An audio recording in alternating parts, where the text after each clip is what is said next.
옆사람 쿡지림 한번 물어봅시다. 너 이유가 뭔지 아니? 방금 영상을 다 본 친구들은 이해를 했을 거예요. 왠지 알겠어요, 여러분? 자, 우리가 아는 커피 전문점 브랜드, 내가 좋아하는 순서부터 선호도 한번 이야기해 봅시다. 어떤 브랜드가 좋아요? 맥심이나. 커피 전문점 브랜드 말이야. 역시 진짜 목포,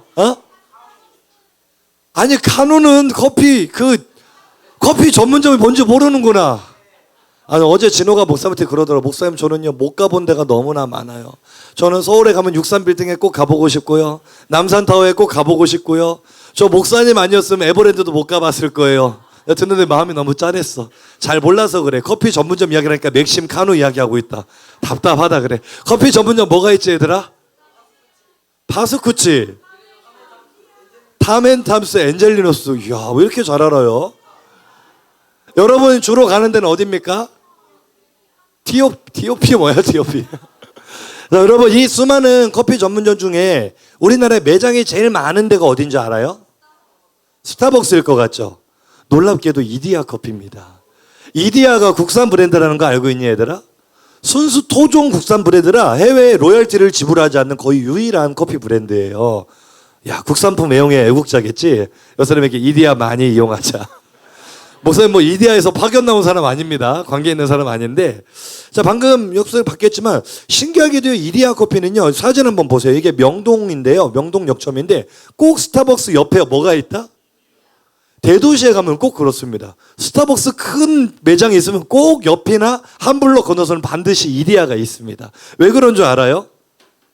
대부분의 커피 전문점 브랜드는요, 스타벅스랑 정면 승부를 하는 것을 싫어해요. 왜냐면은 워낙에 대기업이기 때문에 정면으로 부딪히는 승산이 있다 없다. 그러니까 예를 들면 이런 거, 우리 동네에 잘 되는 빵집이 있었는데 파리바게트가 들어왔어. 그러면 동네 빵집들 어떻게 된다? 망하는 거야. 문을 닫게 되는 거야. 그러니까 스타벅스 옆으로 가고 싶다, 안 가고 싶다? 안 가고 싶은데, 이디야 이 회사 사장은요 굉장히 머리가 좋은 분이더라고요. 이 고려대 사회학과를 나와가지고 그 은행에 입사를 했다가 IMF 때 명예퇴직을 당한 거야. 그런데 다시 벤처 창업을 해가지고 2004년에 이디야 커피를 인수를 했습니다. 인수를 했는데 이것을 엄청나게 키운 거죠. 근데 이분의 전략이 뭐였냐? 무조건 스타벅스 이거 이따 띄워주시고요. 무조건 스타벅스 옆에다가 매장을 차리자. 왜냐하면 스타벅스는요 직영점이기 때문에 대기업이잖아. 입점하기 전에 철저하게 시장 조사를 한다 안 한다?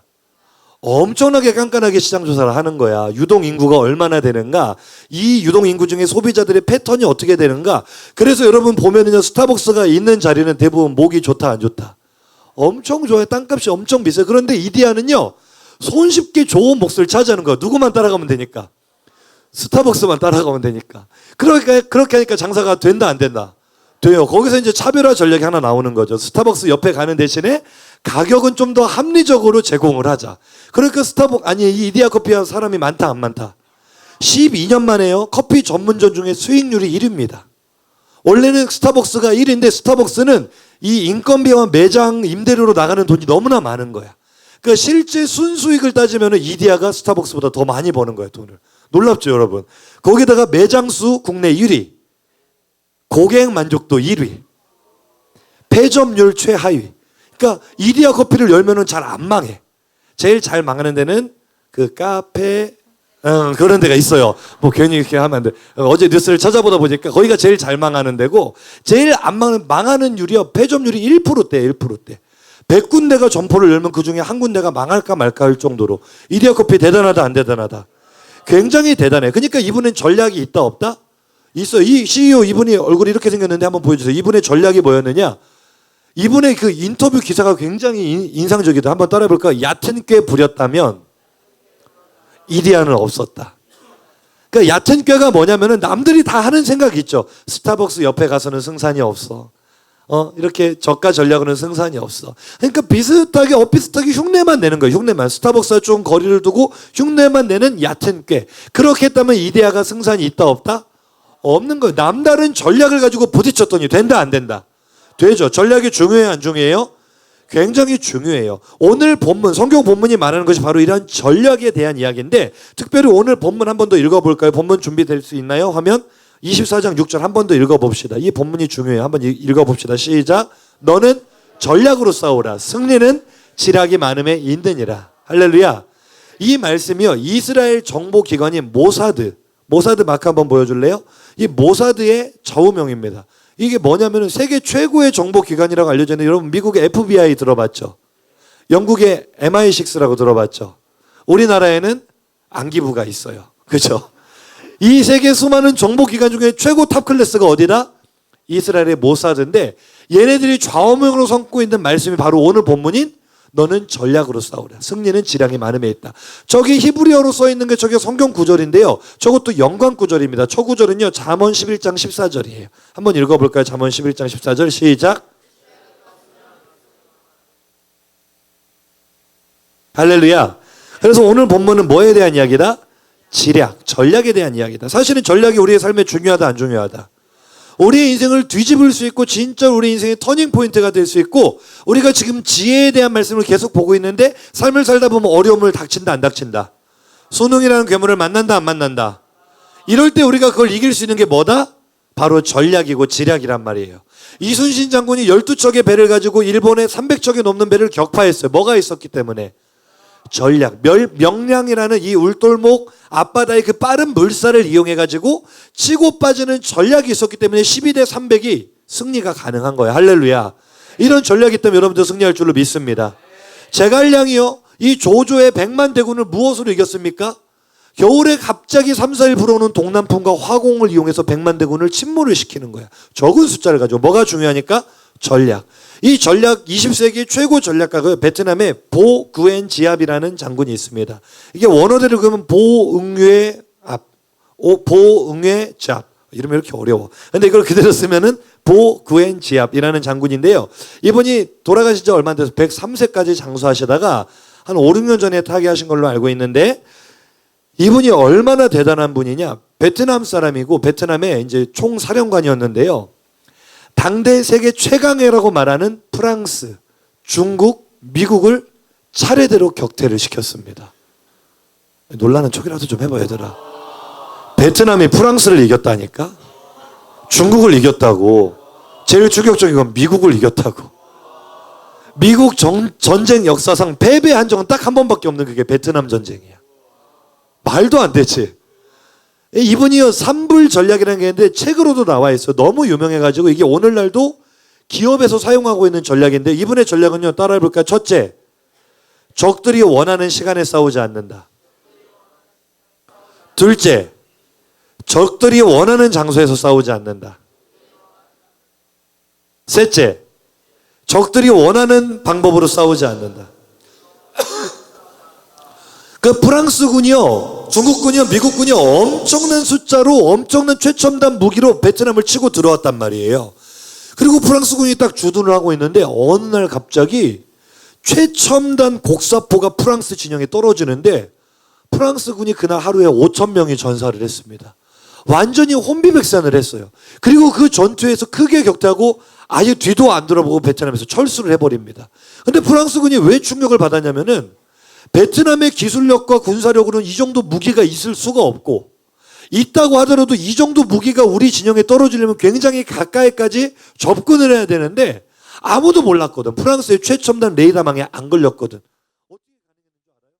프랑스가 원하는 시간에 가지 않는 거야. 조용히 하루에 한 번에 딱 8인치씩 하루에 정확하게 800m를 움직였다고 합니다. 이 대포들을. 그렇게 해서 3달에 걸쳐서 접근을 했다는 거야. 무섭다, 안 무섭다? 그 프랑스군은 전혀 예상치도 못한 타이밍에 폭탄이 날아오는 거야. 전면전을, 미국은요, 전면적 공습에 굉장히 강한 나라예요. 근데 베트남은 전면적 공습으로 미국이 이긴다, 못 이긴다? 못 이기니까 게릴라전으로 가는 거야. 그러니까 미군들은요, 밤에 잠을 못 자. 언제 게릴라전으로 얘네들이 튀어나올 줄 모르니까 엄청나게 시달리다가 결국 철수를 합니다. 그러니까 역사적으로 보면 베트남이 좀 불행하기는 하죠. 그러니까 우리나라로 치면은 남북전쟁에서 북한이 이긴 거랑 똑같은 거야. 베트남의 공산주의인 그 월맹이 결국엔 미국과 한국이 파병을 했지만 지고 베트남이 공산화가 되잖아요. 저 보구엔지압이 바로 그쪽 진영의 장군인데, 어쨌거나 이 전략과 지략이 중요하다, 안 중요하다? 중요해요. 여러분에게 되는 전략이 있으면 좋겠다, 안 좋겠다? 오늘 성경에 바로 그 전략에 대한 이야기를 하는데, 자, 요한복음 5장 19절을 보면은요, 예수님의 전략이 먼저 나옵니다. 오늘 성경이 우리에게 주는 전략과 지략이 무엇인지 한번 읽어보죠. 시작.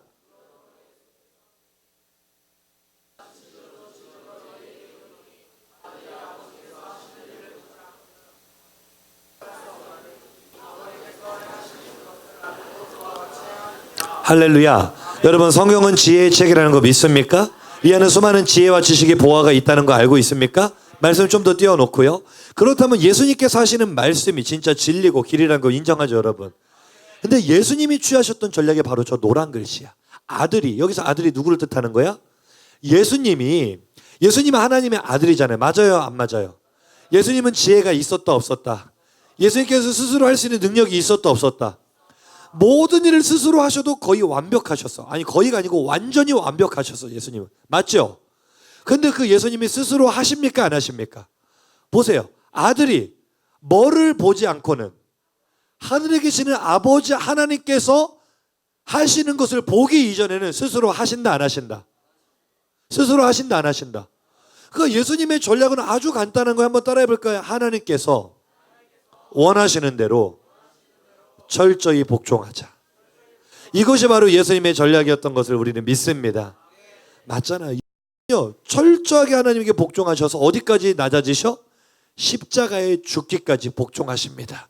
이 예수님의 전략이 죄와 저주에 빠진 우리를 죄에서 구원한 줄로 믿습니다. 하나님의 선하신 뜻을, 완전하신 하나님을 인정하기 때문에 우리의 전략이 뭐가 있겠어? 나는 하나님이 원하시는 대로만 움직이면 이것이 최고의 전략이고 승리의 비결이다. 이것을 인정하는 여러분들 간절히 소망합니다. 그러니까 성경이 말하는 전략은 복잡하다, 간단하다, 쉽다, 어렵다. 그러니까 이 쉬운 거를 못해서 망하면 되겠어, 안 되겠어? 여사는 손을 꼭 잡고 악수하면서 망하지 말자 우리. 자, 모세와 여호수아 엄청난 사람들 아닙니까? 모세는요, 사람의 눈으로 볼 때 홍해를 가르는 기적 중심에 누가 있었다? 대답 좀 해봐. 홍해를 가르는 중심 기적에 누가 지팡이 들고 서 있었다? 모세가 서 있으니까 사람들 눈에서 모세가 위대하다, 안 위대하다? 이거를 똑같이 흉내내는 사람이 있네요. 이번 수련회 온 친구들은 설교를 들었겠지만 모세가 죽고 나서 이제 가나안을 쳐들어갈 때 요단강이 갈라지는 사건이 벌어지죠. 그 중심에는 누가 있었다? 여호수아가 있었다. 그러니까 모세나 여호수아는 사람의 눈에 볼 때 위대한 인물이다, 별 볼일 없는 인물이다.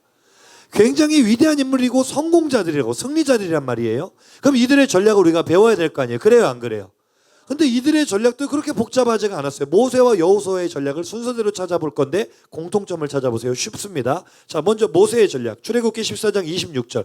홍해 바다가 갈라질 때 모세의 전략입니다. 시작.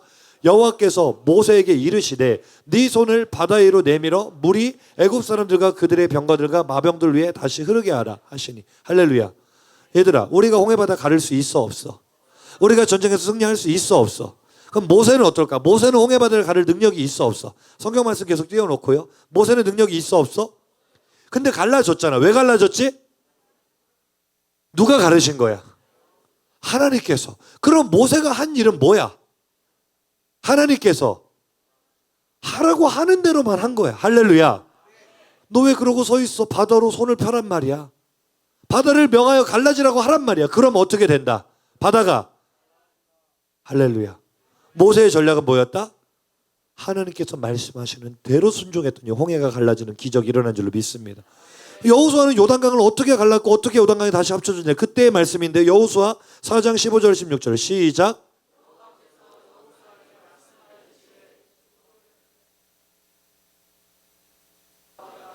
할렐루야.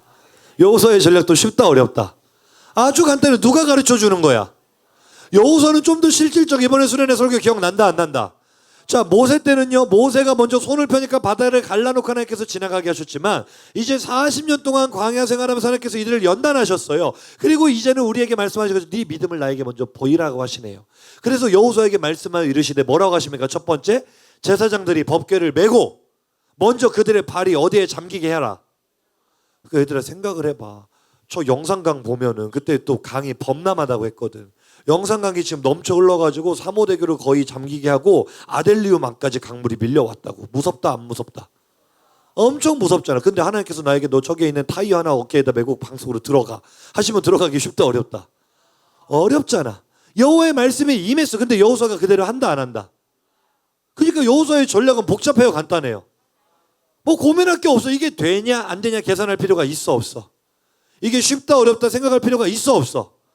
여호와께서 그에게 말씀하시는 대로 여호수아가 순종했더니 요단강이 어떻게 된다? 갈라진다. 할렐루야. 여호와께서 말씀하시는 대로 제사장들이 그 강의 중앙에 서 있을 동안에는 강이 바닥이 마른 땅처럼 돼서 백성들이 다 지나갈 때까지 요단 강물이 합쳐진다 안 합쳐진다?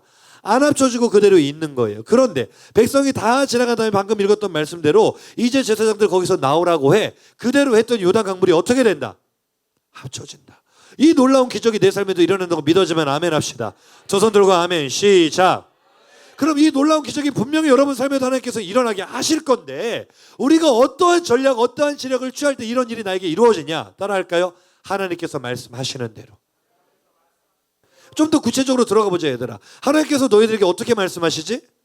성경을 통해 말씀하시고 목사님의 설교를 통해 말씀하시고 선생님들의 지도를 통해 말씀하시는 줄로 믿습니다. 그러니까 우리가 오늘 간증했던 친구들도 그러잖아. 나는 옛날부터 교회를 다녔지만 이런저런 유혹 때문에 이런저런 어려움 때문에 나는 교회 신앙생활을 포기하고 주일 성수를 포기하고 나는 세상으로 나갔다. 내가 좋아하는 대로 나갔다. 나가 보니까 행복해, 힘들어. 힘들잖아. 수련회 안 온 친구들한테 말하자면 여러분 제일 중요한 건 여러분 속에는 영혼이에요. 예배의 자리에서 멀어지고 사역의 자리에서 멀어지면 제일 먼저 뭐가 죽는다? 영이 죽어. 영이 죽으면 몸이 행복할 리가 있다 없다? 아니 너희들이 알 거 아니야. 예배의 자리에서 떠나보고 사역의 자리에서 떠나보니까 어때? 옆 사람 쿡 한번 찔르면서 인사해봐. 행복하니? 살만하니? 괜찮은 척하고 행복한 척하고 살지만 솔직히 말해봐. 행복하지 않잖아. 힘들잖아. 사는 거 퍽퍽하잖아. 왜 그래? 영이 죽으니까 그래. 그러니까 오늘 여호수아와 모세처럼 내 삶에 그런 놀라운 기적을 보려면 어떻게만 하면 돼? 말씀대로 순종하면 돼. 자, 그럼 하나님의 말씀 여러분에게 주일 성수를 잘 하라는 게 하나님의 뜻이겠어요? 대충 하고 나가서 살라는 게 하나님의 뜻이겠어요? 당연하지. 너무나 간단하잖아. 여러분이 가진 재능과 달란트를 가지고 열심히 사역을 하라는 게 하나님의 뜻이겠어요? 너는 그 재능과 달란트 그냥 땅속에 묻어두고 PC방으로 노래방으로 가라는 게 하나님의 뜻이겠어요? 사역을 하라는 게 하나님의 뜻이잖아요. 당연하다 안 당연하다? 그러니까 결국 내 인생에 하나님의 개입을 하시는 안 하시는를 보려면은 내가 지금 하나님의 말씀에 순종하는 그 간단하고 단순한 심플한 전략을 내가 가지고 있는가 점검하기를 간절히 축복합니다. 그리고 제일 이제 직접적인 거는요. 성경의 최고의 전략가 누구일 것 같아요, 여러분? 한 사람만 떠올려봐. 이 사람이 전쟁을 하면은 지는 법이 없어. 다윗 생각납니까, 여러분? 다윗이 싸움 잘해요, 못해요? 다윗이 전쟁하면은 져요, 이겨요? 엄청난 전략가잖아요. 그렇죠? 그러면 다윗의 전략이 무엇인가가 결정판인데 세 군데 성경을 볼 건데요. 시간이 없으니까 우리 색깔칠한 것만 빠르게 읽고 넘어갑시다. 사무엘상 먼저 23장 4절이요. 시작. 다윗이 하나님께 어떻게 했어요? 물어봤어. 자, 그 다음 사무엘하 2장 1절. 시작. 어떻게 하지 다윗이? 자, 사무엘하 5장 19절이요. 시작. 이거 말고도 더 많아요. 다윗은요, 특징이 이거예요. 거기 한번 들어봐, 얘들아. 다윗은 항상 전쟁을 나가기 전에, 싸움을 하기 전에 누구한테 물어본다? 옆 사람에게 물어보세요. 너도 그러니? 얘들아, 학원을 정할 때 하나님한테 물어봐. 친구들과 어떤 문제를 해결할 때 목사님한테 와서 상담이라도 한번 받아보냐고. 우리는요, 너무너무 안 물어봐. 왜 안 물어봐?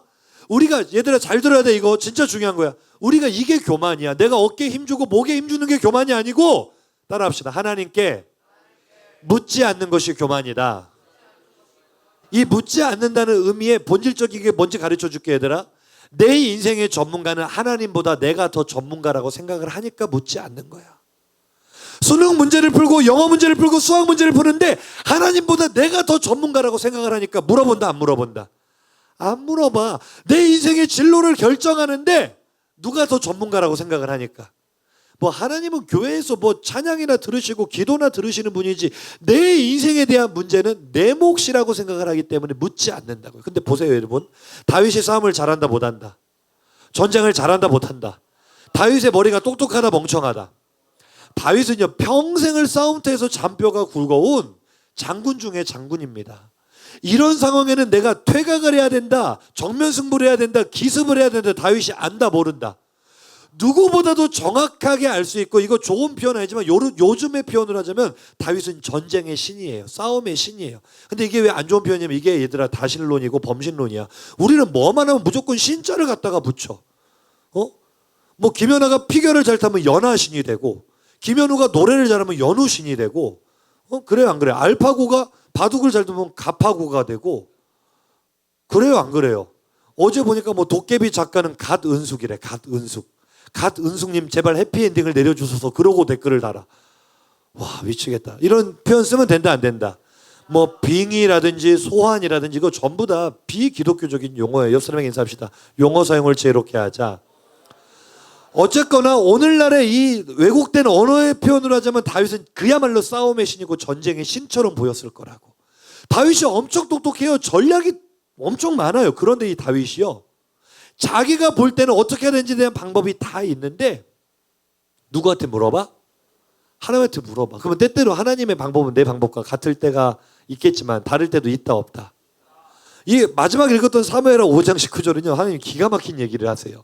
하나님 제가 올라갈 거 했더니 다음에 이어지는 이야기가 하나님께서 야 올라가지 마. 대기해. 대기하고 있다가 뽕나무 나무 위에서 사람 발자국 소리가 들리면은 우회해가지고 기습을 해라. 어이가 있다 없다.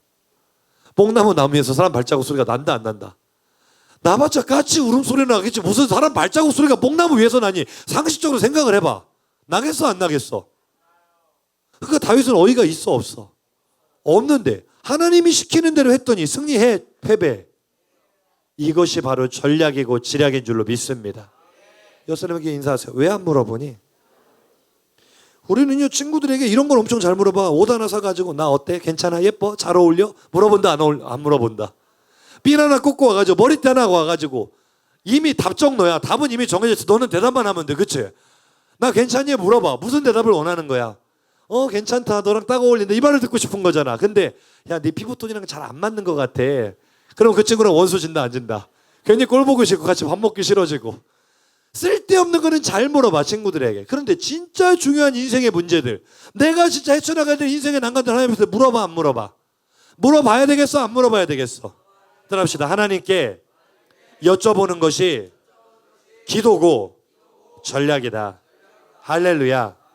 근데 어떤 사람이 이런 태도를 가질 수 있는지 아세요? 오늘 성경에 말하는 전략은 아주 간단합니다. 하나님의 말씀 속에 답이 있다. 할렐루야. 그러니까 너는 하나님의 말씀을 묵상하고 기도하면서 하나님께서 너에게 어떠한 길을 보여주시든지 그대로 순종하면 된다. 이 간단한 전략인데 순종하는 게 쉽다 어렵다? 왜 어렵느냐? 우리가 안 되는 선행 조건 한 가지가 안 되기 때문에 그래요. 이런 전략에 순종하는 사람들의 특징은 딱 이겁니다. 바울의 고백에서 드러나죠. 갈라디아서 2장 20절이에요. 암송한 친구들도 이제 많을까? 한번 읽어볼까요? 시작. 내가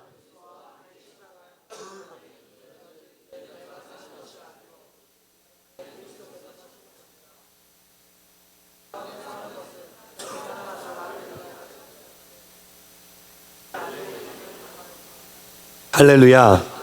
왜 내가 하나님의 전략을 선택하지 못한다? 내가 죽지 않고 살아있기 때문에. 내가 인생을 살아야 될 것 같기 때문에 예수님을 믿는다라고 말은 하지만 아마 오늘 간증하는 친구들을 통해 여러분 도전 많이 받았을 거예요. 나 교회는 분명히 다녔는데 예배에도 참석을 했는데 나 신앙인이라고 생각을 했는데 사실은 수련회를 통해서 하나님을 깊이 만나보니까 내가 모양은 예수를 믿는 척했지만 실제로 하나님을 믿지 않고 살았던 거야. 뭘 보면 알 수 있어요? 여러분의 삶을 보면 알 수가 있어. 내 삶의 중심이 누가 있는지, 내 삶의 주인이 누구인지를 보면은 내가 죽은 사람은요 내 안에 예수님으로 살기 때문에 그분의 생각대로 살 수밖에 없어요. 그분의 식대로 살 수밖에 없어요. 아직도 주일 성수가 어려운 친구들, 오늘 목사님이 일부러 막 고등부에 올라온 1학년, 이제 막 고등부에 전학 온 2학년, 그리고 예전에 사역을 했지만 지금 사역이 전에 떠났던 3학년, 일부러 이 친구들을 올려보낸 이유가 여러분하고 공감되는 부분이 많을 것 같아서 그런 거야. 내 생각을 따라갔더니 그 끝이 행복해 불행해?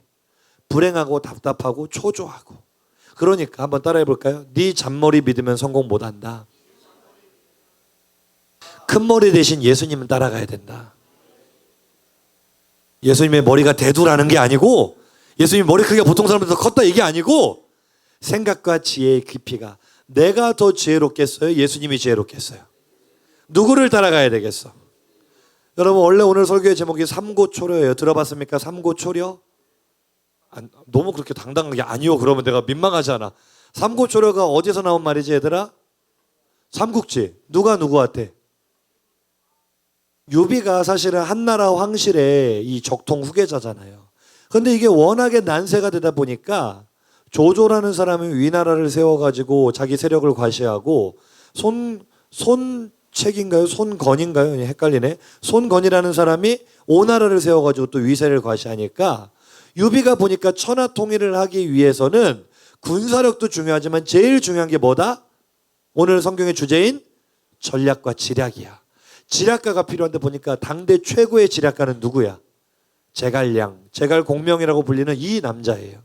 이 사람을 인정하기 때문에 유비가 삼고초령을 3번 돌아본다. 뭐를? 초가집을 돌아본다. 제갈량은요, 겉으로 보기에 정말 볼품없는 사람, 가난하고 남루한 집에 사는 사람이었는데 한 나라의 왕이 되겠다는 꿈을 품은 큰 인물인 유비가 그 앞에 찾아가서 몸을 굽힙니다. 몇 번씩이나? 3번씩이나. 2번 정도는요, 문전박대를 당해요. 만나주지도 않아. 집에 없대. 그러니까 관우나 장비는 화를 내는 거예요. 도대체 저 시골에 묻혀 사는 저 인간이 뭐라고 우리 주군을 만나지 않느냐 화가 나는데 유비는 그렇지 않아요. 그는 알았던 거죠. 내가 이 천하를 먹기 위해서는 뭐가 필요하다? 지략. 나보다 더 큰 머리를 가진 나의 잔머리, 나의 잔꾀로는 오늘 이디야 사장도 그렇게 말을 하잖아. 잔꾀를 부렸다면 오늘날의 이디야는 없었을 것이다. 남들이 생각하지 못하는 큰 전략, 큰 머리를 가지고 있어야 내가 이 천하를 먹을 수 있겠는데 그걸 가지고 있는 사람이 있으니까. 자기보다 비천한 사람에게도 몸을 굽힌다 안 굽힌다? 3번씩이나 그에게 찾아가서 몸을 굽히고 엎드려 절하면서 그의 마음을 얻잖아. 그래서 결국 여기가 나라를 세우잖아요. 할렐루야. 그렇다면 여러분, 예수님은 크신 분입니까? 낮은 분입니까? 세상 사람들은 지략을 얻기 위해, 전략을 얻기 위해 자기보다 신분이 낮고 자기보다 별 볼 일 없어 보이는 사람에게도 고개를 숙이고 그의 전략을 얻기 위해서 온갖 아부를 다 한다면 우리는 모든 지혜와 지식의 보화가 되시는 예수님을 눈앞에 두고도 그 앞에 엎드리지 않으면 되겠어요? 안 되겠어요? 그분 앞에 엎드리는 것이 지략이고 전략인 줄로 믿습니다. 이번에 수련회 소감문 중에 1학년들이 목사님의 마음을 가장 감동시켰던 이야기가 이거였어. 목사님이 신입생 MT 때 이런 얘기를 했거든. 얘들아, 목사님 능력 없고 부족하지만 한마디만 들어줘라. 너희들 이제 고등부가 올라왔잖아. 앞으로 딱 3년만 너희들 인생 나한테 맡겨봐. 내가 너희들 책임지고 예수 제대로 믿게 만들어줄게.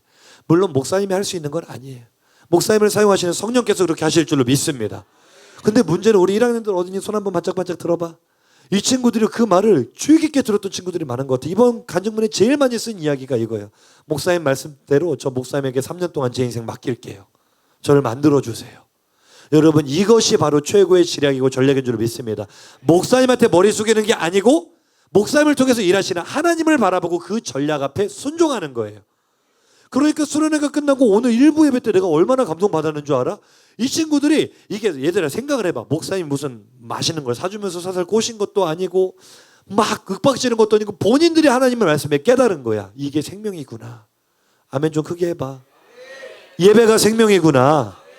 무엇이 중요하냐라고 물어봤을 때 첫 번째 뭐가 중요하다 그랬지 얘들아? 내 생명이 제일 중요해. 그 다음 뭐가 중요하다 그랬지? 체험. 하나님이 살아계신 건 체험을 해야 돼. 그 다음 뭐가 중요하다고? 예배. 이게 하이라이트. 마지막 뭐가 중요하다고? 시간. 이 메시지를 들으면서 이 친구들이 깨달으니까요. 성령님께서 깨닫게 하시고 거기에 순종하니까 행동은 바뀐다 안 바뀐다? 오늘 처음에 일부 예배 나와가지고 힘든 친구들이 있을까? 그런데 한번 인사해볼까? 하다 보면 괜찮아진다. 하다 보면 할만해진다. 하다 보면 은혜가 될 줄로 믿습니다, 여러분. 오늘도 하나님께서 지금 목사님을 통해서 여러분에게 계속 도전하시는 거예요. 여러분, 사역의 자리에서 멀리 떠났던 친구들, 저녁 예배 때 나오지 않는 친구들, 왔지만 고등부와 같이 하기 싫어서 딴 데 혼자 숨어서 예배드리는 친구들, 다시 깊은 물가로 고등부와 함께 예배드리는 자리로 나오기를 간절히 축복합니다. 이게 지금 목사님을 통해 여러분에게 주신 하나님의 말씀이라고. 그럼 오늘 우리가 배운 최고의 전략, 그 말씀에 어떻게 해야 된다? 따라합시다. 반응하자. 순종하자. 움직이자. 여러분, 그것만 하면 여러분에게 승리가 있을 줄로 믿습니다. 할렐루야. 말씀을 마칠게요. 이번 주에 진호가 감기에 걸렸다 그래가지고 데리고 사우나를 갔어. 사우나를 가가지고 나와가지고 편의점에서 음료수를 마시면서 하는 말이, 윤준호가 나한테 물어봐. 근데 목사님 수능이 만점이 몇 점이에요? 고3이 수능 만점이 몇 점인지를 몰라가지고 나한테 물어봐. 답이 나온다 안 나온다? 이렇게 답이 안 나오는 친구도 큰 머리 대신 예수님 따라가면 답이 나온다 안 나온다? 나오게 될 줄로 믿습니다. 옆에 있던 동찬이가 저 멀리 인형 잡기를 발견하고는 뛰어가는 거예요. 멋지게. 그래서 목사님이 따라갔죠. 갔더니 대뜸 인형 잡기 기계에서 한쪽 끄트머리 구석에 있는 목사님 저 산타 잡아주세요라고 하는 거야. 근데 목사님은 인형 잡기에 있어서는 전문가다 비전문가다? 목사님의 눈으로 봤을 때 그거 잡을 확률이 높다 낮다? 낮아. 그래서 안 잡았어. 그거 아니야 라고 하고 동찬이가 2,000원이나 집어넣으면서 내가 다른 것들을 잡아야 된다는 말을 했지만 결국 실패를 했어요. 그래서 그냥 가려고 했더니 동찬이가 나를 굉장히 초롱초롱한 눈망울로 바라보면서 목사님 제 2,000원은 어떻게 하나요? 라고 말을 하는 거야. 그래서 목사님이 동찬아 네가 잡으려고 하는 저거는 잡을 수가 없다. 저거는 너도 받겠지만 기계도 조작이고 이거는 할 수가 없는 거기 때문에 내가 너에게 한 수 가르쳐주면 하면서 목사님의 피 같은 1,000원을 다시 집어넣었어요. 집어넣으면서 전략적으로 가장 잡을 확률이 높은 인형을 딱 집어가지고 나노 단위로 계산을 해가지고 파고 들어가는 거야. 이게 1mm만 벗어났어도 못 잡는 건데 봤으니까 알 거야. 본 목격자들 말 좀 해봐. 그래 안 그래? 나노미터 단위로 들고 들어가가지고 끌어올린 다음에 털잖아.